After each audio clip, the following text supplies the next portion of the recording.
Welcome to DBL Midseason Review by the Real G Wood. We'll be taking a look at the original NBA records, comparing it with the current DBL records, explaining some moves, and taking a look at some interesting players. All right, so let's get straight into it with the real NBA rankings. So the real standings were as shown by basketballreference.com. Basically, the East was led by Indiana, which was the Paul George team. This is very similar to how in DBL, Indiana is quickly becoming one of the perennial contenders. In addition, the other team that was up there was the Miami Heat. LeBron always struggled in the regular season. However, this is going to be the first major change you'll notice. We're only at two. Um, LeBron is gone. LeBron's been traded. LeBron is in Sacramento. Bosh is in Sacramento. Wade's in fucking Denver.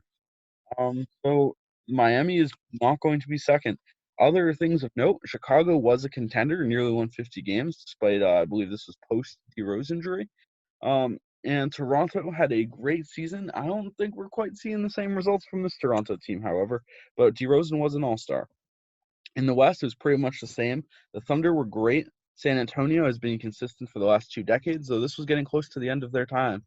However, what's really interesting to look here is the teams at the bottom of the West. A lot of the teams that barely made the playoffs here aren't in the playoffs. The playoff picture is completely changed. It seems like the Kings moving in, the Lakers moving out, because in this alternate universe, the Los Angeles Lakers worked out. Their super team succeeded, and Miami's was the one that failed. Miami's is the one that got blown up. Miami's is the one that went all over the league. It wasn't LA. LA's super team is working. I mean, they're not great, but they are a playoff team. And aside from costing the West the All-Star game in an amazing fashion, Kobe's having an amazing season. In addition, you'll see the Suns here at 9. This is almost inverse because last season they just barely got into the playoffs, if I recall, or just barely missed. It was one of the two. I think they just barely got in. This season, they're actually absolute garbage. It's going to be a very interesting look. So now we'll go into the actual rankings, and yeah, so be able to see it now. Just double checking.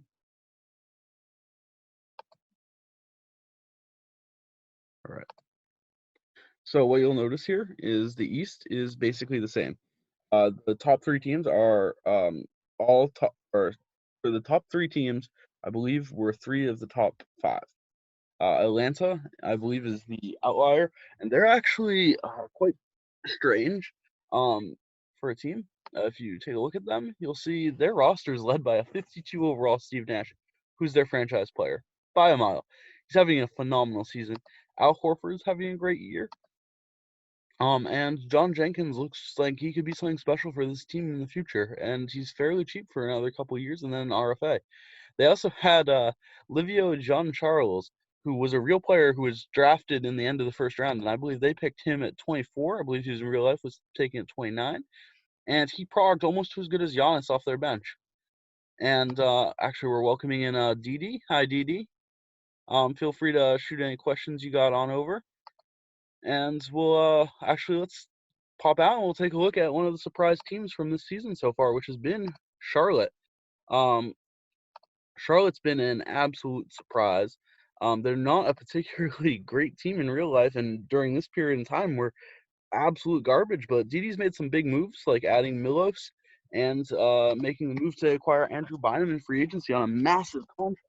But I gotta say, Bynum's worked out. He's been one of the top maybe 5 or 6 bigs in the league. KCP is actually playing the power forward, small forward role on this team, which is fine because Bynum's dominating as a big man. Um, this team's been highly efficient so far. Um, Overall, there's not much to say negatively about how Charlotte's been building. They're fairly young. Their future is mostly going to revolve around MKG finally developing, which didn't happen in real life, so we'll see. And the continued progress of the duo of Kemba, Bynum, and then the third star of KCP. It's good to see OJ Mayo doing well. He's one of my favorite players when I first started following the NBA. He was in Memphis at the time and was, I believe, like just had been the second overall pick or third overall pick. and he just never got there. All right, so we'll go on to another team. Next team we're going to take a look at is actually going to be in the West, and I just want to look at Portland. Portland is incredibly strange, and that's why I want to take a look at this team. Basically, Damian Lillard has single-handedly willed this team into the playoffs at 25-25, but their roster just doesn't have anyone playing well. Doesn't have anyone playing horribly, but they have one 20 PER player on their roster, and he's averaging 16 points. Whereas if you look at other teams, they have 3, 4, 5 guys. In addition, Myers Leonard might actually pan out, and that could be really interesting to have Leonard and Lillard together. I do think Leonard's contract might actually only be till 2015, so I'll have to review that, and we'll see if we have to make a change to the roster file. So we'll go back into the standings here, and we have to talk about it. Sacramento. Sacramento is the epitome of BBGM. Basically, this team in real life was trash, awful, did not make the playoffs. They haven't made the playoffs in years. They came close once when they had Cousins. They just have, since Chris Webber left, they've just been the most disappointing franchise in honestly, maybe NBA history. They're basically the Bills of the NBA. They came close in the 90s and early 2000s, and since then they just disappeared. Except I guess they can blame Kobe like the Bills blame Brady, but let's not talk about Brady. DeMarcus Cousins and LeBron are a great duo. I definitely think that was a ballsy trade, and if LeBron signs elsewhere, there he might really regret it, especially because Bosh isn't really that great necessarily. But the roster as a whole is pretty competent. They don't have a major cap problem right now. Ryan Anderson's one of the best values in the league. And as I said, look at how many 20 PER guys. They got 4 20 PER guys. I don't know why Malcolm Lee is starting over for Fredette. That might have been a mix-up when they acquired Malcolm Lee. So we're going to now take a look at the team that sent them Malcolm Lee, which was the Tank-Chusett Minnesota Timberwolves.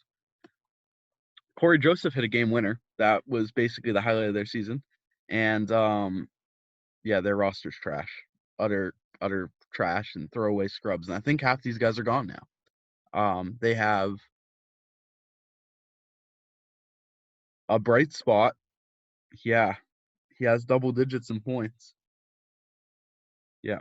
All right, we're gonna just pretend I didn't go there. Looking at the power rankings, the top team in the league. Just going to do a quick refresh, and you'll see the top team in the league right now is listed as Indiana. Actually, no, I'm wrong. It's OKC. Why is it OKC, you ask? Well, Durant, Westbrook, Monroe, Ibaka are a big four, as real as you can get in BBGM.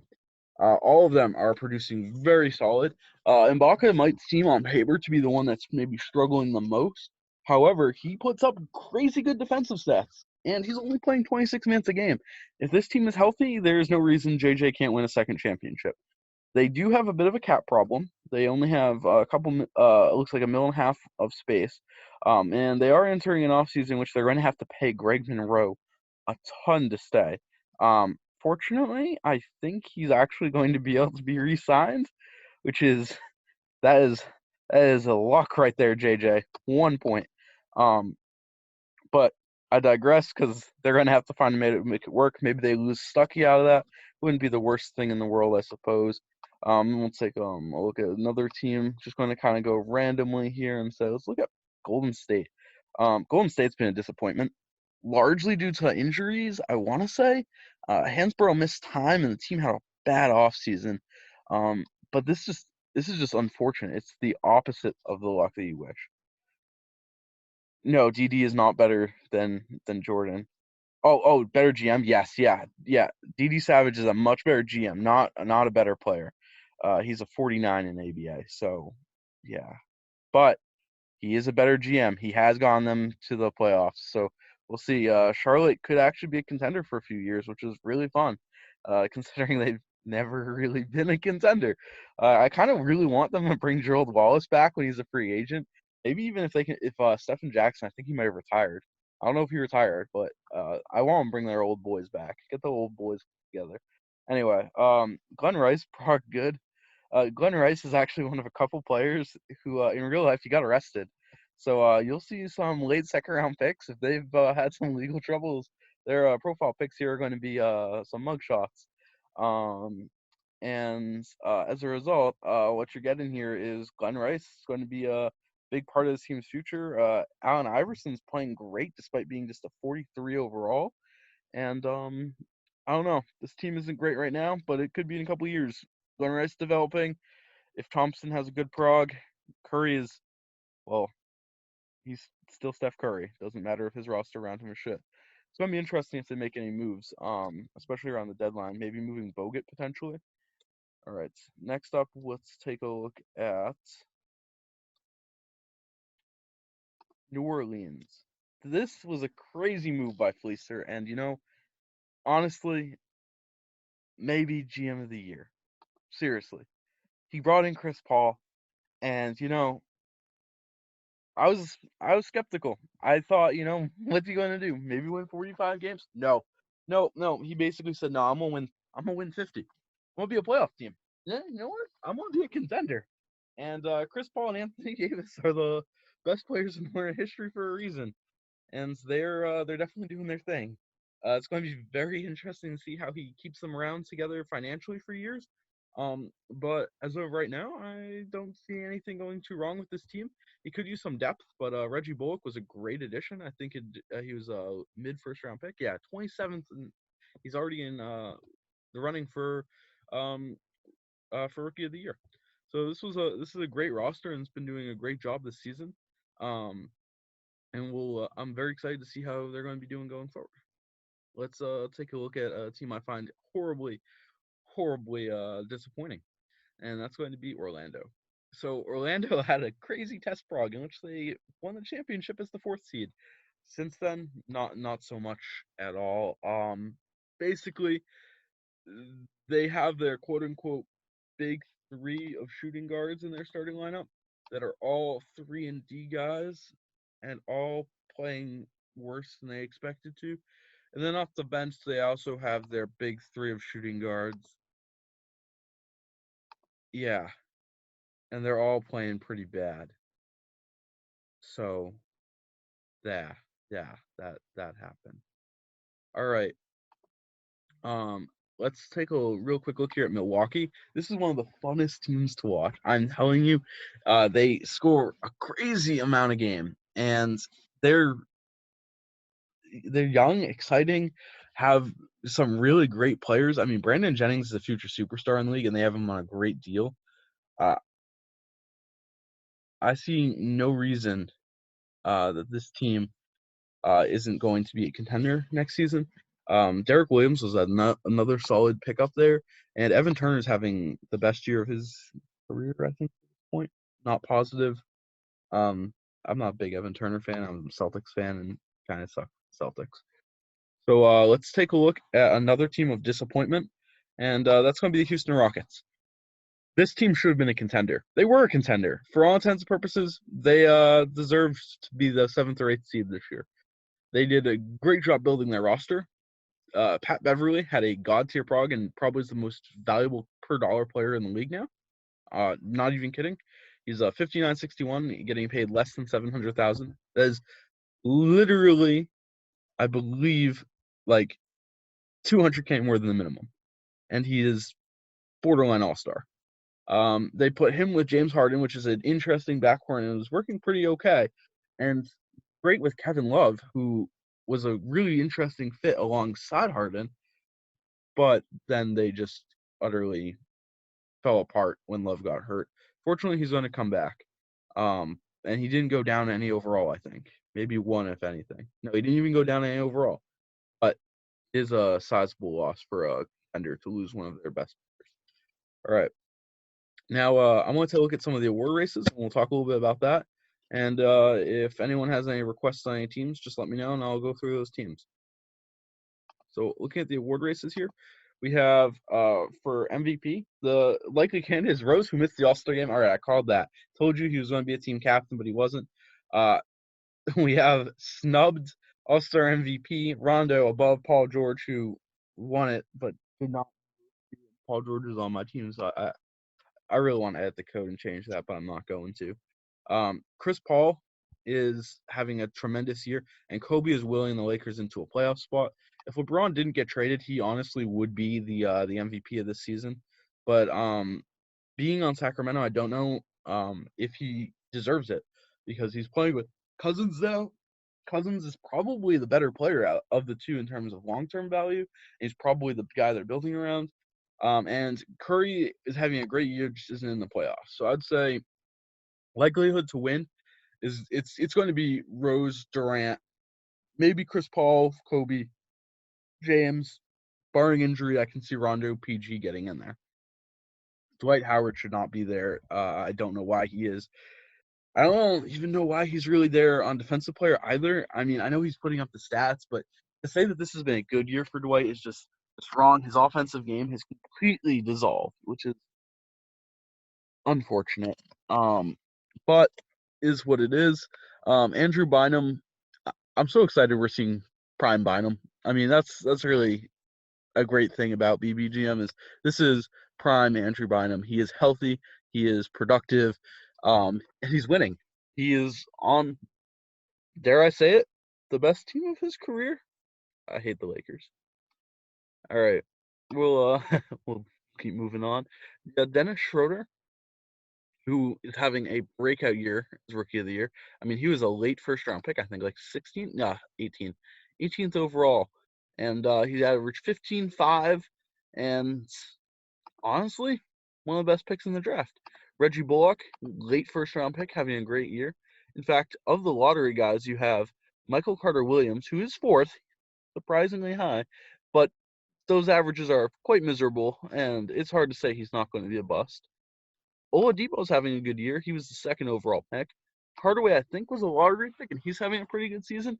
But you have my man, Peyton Silva and Dwight Bukes. Oh, my God. Dwight Bukes, in 24 games for Milwaukee, has gotten on there. He is having a year to remember.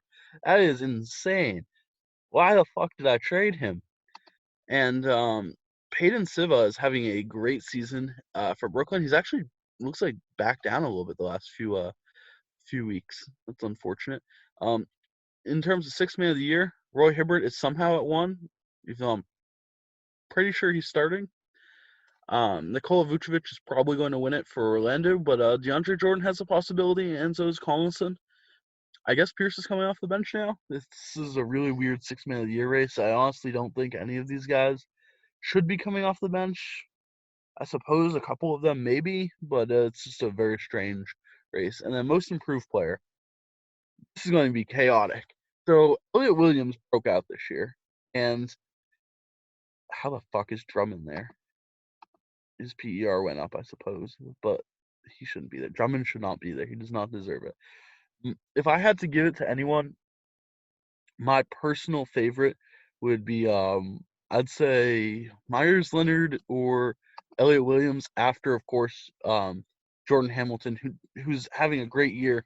Hamilton deserves the win here. I hope he stays healthy enough to win it because otherwise it's quite disappointing. I mean, he's having a great year and is a bright spot in a very solid young Denver team. Actually, we'll go take a look at Denver right now. So you can see on Denver's roster, they're basically led by All-Star Dwayne Wade, Tim Hardaway, and Jordan Hamilton. Yes, they are all shooting guards. Yes, they are all scorers. So, yeah, they're doing something in Denver. I don't know what, but they are doing something. All right. And with that, I'm just going to make a few end predictions here, and we'll look back on a few trades. So my end prediction, as of right now, I project that the DBL 2014 champion is going to be Chicago. Why? Well, pretty straightforward. The East is weak. I mean, like, it's definitely top heavy, but like realistically, there's 4 teams that have a chance in the East, maybe 5, and Chicago and Indiana are the top two, but as long as Derrick Rose stays healthy and Tyson Chandler produces off the bench, this team deserves it. I mean, there's probably no deeper team anymore. I thought Indiana might be pretty deep, but I mean, this team has no players under 50 overall. I mean, the depth is insane. The financial management wonders that Hitler has done here is insane, and that's Hitler with a Y, not an I. He's gonna have to change his screen name. All right, and now we're just gonna look at some old trades. See who won. First trade I'm going to is Timberwolves George Hill for Ryan Anderson. We know what Ryan Anderson's doing. How's George Hill doing for the Clippers? Not good. All right, they lost. That is, yeah, he's down 11% almost in free throw, and 4 points per game down. Overall is down. Yeah, yeah, lost that. We'll look at some other trades real quick.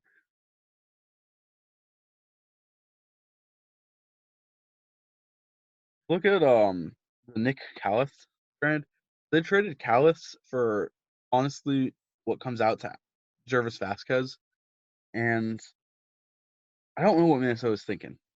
Nick Calthes is a talented player who was averaging 12 and 5 and 4 for them as a rookie with 2 steals a game. You were looking at a potential All NBA defensive player, a potential future All-Star, and the best player in the franchise's current roster. They traded him for Vasquez. Not a great trade. I know they're tanking, but they were doing a fine job with Calais. They didn't really get much of value for him. In fact, I'd argue they got worse. And then his career died in LAC. I mean, he's shooting 20% less, 8% less from deep, and 6% less from the field. It's just miserable.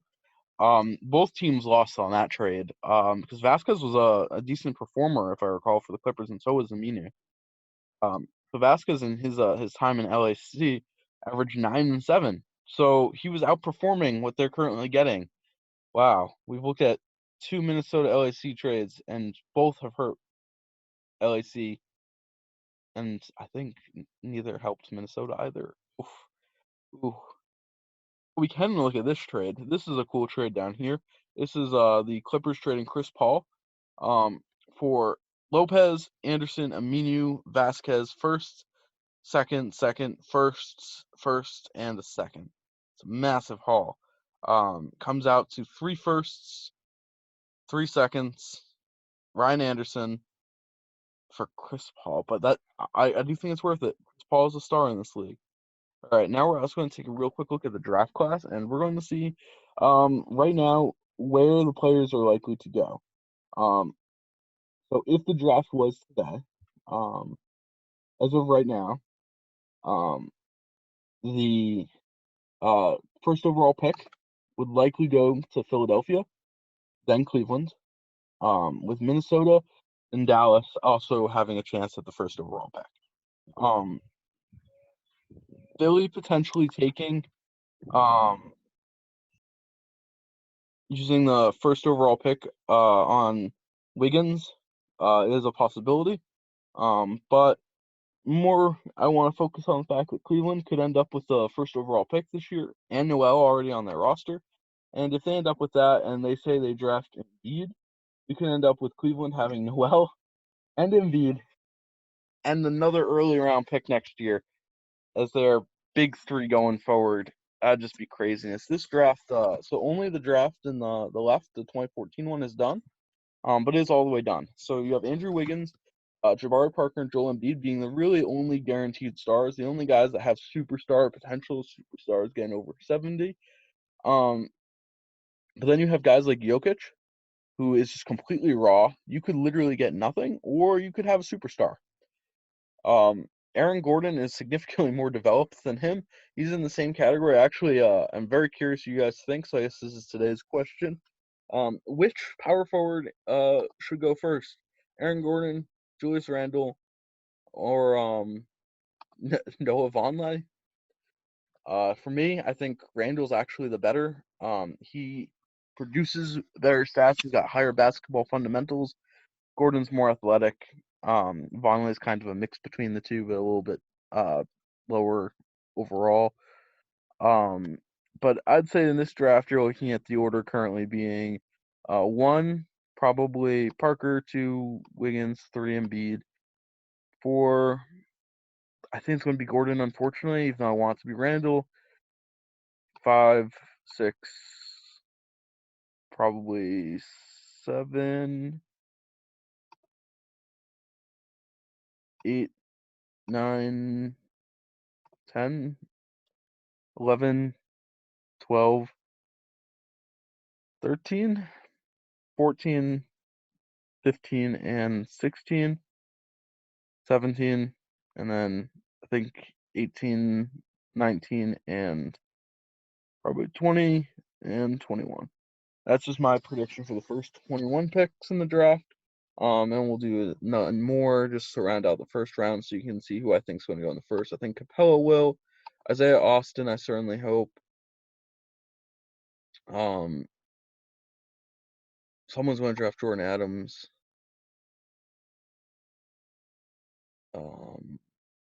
Napier will probably go.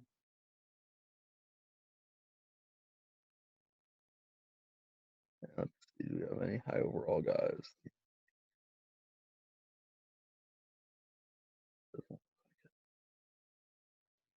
I guess we'll probably see Kyle Anderson.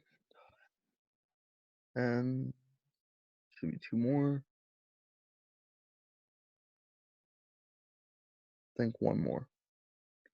I'm not say Vivek. Why not? That's what I estimate the first round looking like. Long story short, it's basically 20 deep, 20 really high quality guys. This draft significantly better than last draft in terms of estimated ability to make an impact. If we look at last draft, we'll do a real quick recap of that, and then we'll get you guys out of here. So, real quick, recap of last year's draft. Giannis was a 4370. My opinion, that's fairly realistic ratings. Maybe he would be closer to a 4374, but he was not expected to be a superstar. He progged horribly and is clearly, in my opinion, a tremendous bust. He has a negative EWA for Toronto. After him, Oladipo. Oladipo stagnated in real life too, which is unfortunate because no one likes a stagnating second overall pick. And Michael Carter-Williams has been a colossal disappointment for New York. This leaves Ben McLemore, who's also been a bust. Yeah, I'm going to say it. I drafted a bust at 4th overall over Noel, despite what everyone told me. Yeah, not my best moment. He's on the block, by the way. And Cody Zeller he's probably been the best player out of the top 5. Wow, Cody Zeller, best player out of the top 5. All right, guys, that'll do it.